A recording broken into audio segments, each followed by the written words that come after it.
कि ममनुआ फंड्स हैं गैर मुल्की ज़राए से हैं, 351 कंपनीज हैं और क्यों ना ये फ्रीज करी जाएं। ये फर्स्ट स्टेप यही होता है कि आप नोटिस सर्व करते हैं कि ममनुआ है, उसको आपने कन्फ्रंट करना है, रिस्पॉन्ड करना है तो आप रिस्पॉन्ड कर दें।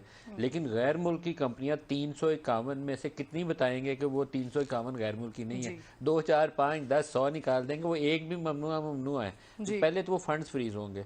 और दूसरा जो स्केल ऑफ प्रोहिबिटेड फंडिंग है वो टू लार्ज है। तो वुटन क्लब का हम देख रहे थे कि 2.2 मिलियन पाउंड की रकम बार बार कोट हो रही थी। ये पहले अकबर एस बाबर ने आइडेंटिफाई की, हमने समा पे उनसे एक डॉक्यूमेंट लेके चलाया था कुछ अर्सा पहले, अब तो फॉर्मली ऑफिशियल हो गया। तो उस वक्त उनका क्लेम था कोई 7.5 मिलियन पाउंड के करीब या 7.5 मिलियन डॉलर के करीब ऐसी रकम थी जो उन्होंने आइडेंटिफाई की हुई थी।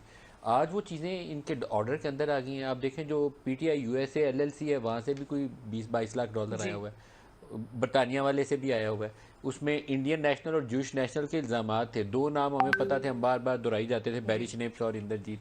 आज उसमें वो एक खातून भी आ गई हैं, वो शेट्टी, और उसकी भी अमाउंट काफ़ी बड़ी है। और ये मसला एम्बैरसिंग भी है क्योंकि इंडियन नेशनल ने फंड किया और पार्टी के हेड ने उसको सर्टिफाई किया। इलेक्शन कमीशन ने जो अपने फैसले का दूसरा हिस्सा लिखा है कि जो certificates as party head, as party chairman Imran Khan ने दिए वो दुरुस्त नहीं थे, सरीहन गलत थे।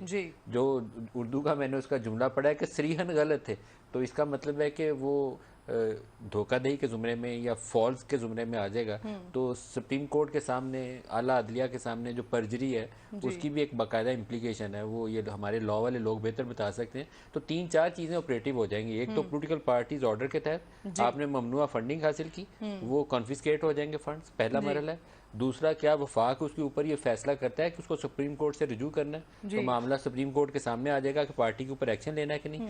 तीसरा, आपने झूठे सर्टिफिकेट्स दिए तो उन झूठे सर्टिफिकेट की लीगल इम्प्लीकेशन क्या है। तो ये 3 हिस्से हैं जिसकी इनको कॉस्ट पे करनी पड़ेगी। और अगर सुप्रीम कोर्ट इसको आइडेंटिफाई कर लेती है, इट्स अ बिग इफ कि हाँ ये वाकई गलत हुआ है और पार्टी के खिलाफ एक्शन बनेगा, तो इनके जितने सिटिंग मेंबर्स हैं वो डिसीटेड हो जाते हैं मौजूदा मुद्दत के लिए जिसके लिए वो मुंतखब हुए हैं। तो ये बहुत सीरियस मामला है, आसान नहीं है इससे, लेकिन एक तनाव बहुत बढ़ जाएगा। आप ये सोचें कि इमरान खान इसके बाद बनी गाला में बैठ जाएंगे, वो बाहर नहीं निकलेंगे, वो भी टोको रखें, बाहर निकलेंगे कहेंगे ये चोर डाकू है, मिला हुआ है शहबाज शरीफ से, हम वो टोको रखें। आप तो कल से ही कहना शुरू कर दिया बी टीम बनी हुई इलेक्शन वो जो डोनाल्ड लू का एलामिया था उसमें आ गया था कि ये 2.2 मिलियन डॉलर वुटन लू का भी बताने लगा पाकिस्तान को, तो वो आज इस तरह की कुछ चीज expect such thing from him. Malik साहब आप इस पर भी कमेंट कर दीजिएगा, फिर मैं आगे जाती हूँ उन लोगों की तरफ भी। फवाद चौधरी साहब कह रहे हैं कि जी जो कुछ ये इलेक्शन कमीशन में अभी सामने आया है, जिन अकाउंट्स के बारे में बड़ा उन्होंने अलग ऐलान की बात अभी कही कि बहुत सारी चीजों का तो इमरान खान सबको पता ही नहीं होता था।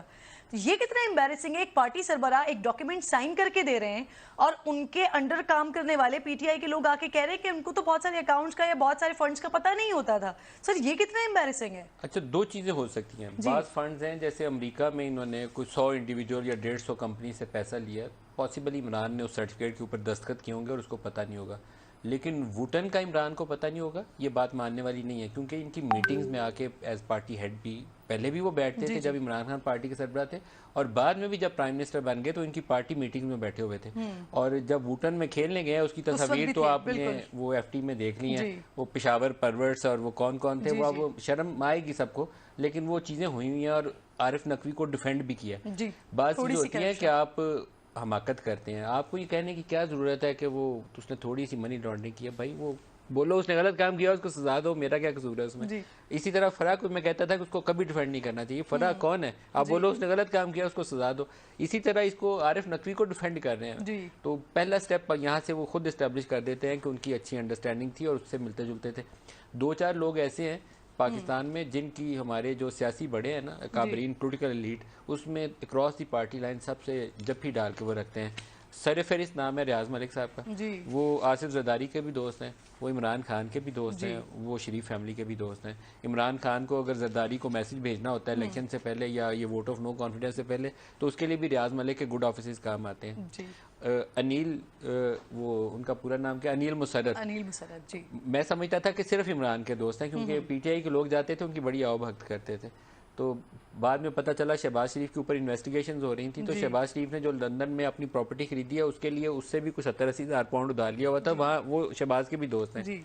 और ये साहब जो अबराज वाले आरिफ नकवी हैं ये भी उसी फहरिस्त में आते हैं। ये शरीफ फैमिली के भी दोस्त हैं। KSE वो जो कराची इलेक्ट्रिक सप्लाई की डील के हवाले से वो यहाँ भी इन्फ्लुएंस करने की कोशिश करते रहे। वो इमरान खान से भी मिलकर उसको इन्फ्लुएंस करने की कोशिश करते रहे। कंपनी सर शंघाई इलेक्ट्रिक जो चाइना वाली थी उसके साथ उसका जो बार्गेन था उसमें वो अपनी मर्जी का फैसला चाहते थे, उसको इन्फ्लुएंस करने की कोशिश कर रहे थे। तो पैसे इधर भी आए हुए हैं, कहीं और भी गए होंगे। ये एक शर्मनाक शर्मिंदगी वाला डूब मरने का मुकाम है हमारे पॉलिटिकल लीडर्स। वो जो आपने आरिफ नकवी वाली बात की, तो वो साइमन क्लार्क इस पर कहते हैं कि आरिफ नकवी ने जो इस मामले में बयान हल्फी अपना जमा कराया है और उनके पास जो मनी ट्रेल्स हैं इसकी, जो शवाहिद और जो सबूत उन्होंने देखे हैं, वो तो उनके बयान हल्फी से बिल्कुल मुताबिकत ही नहीं रखता।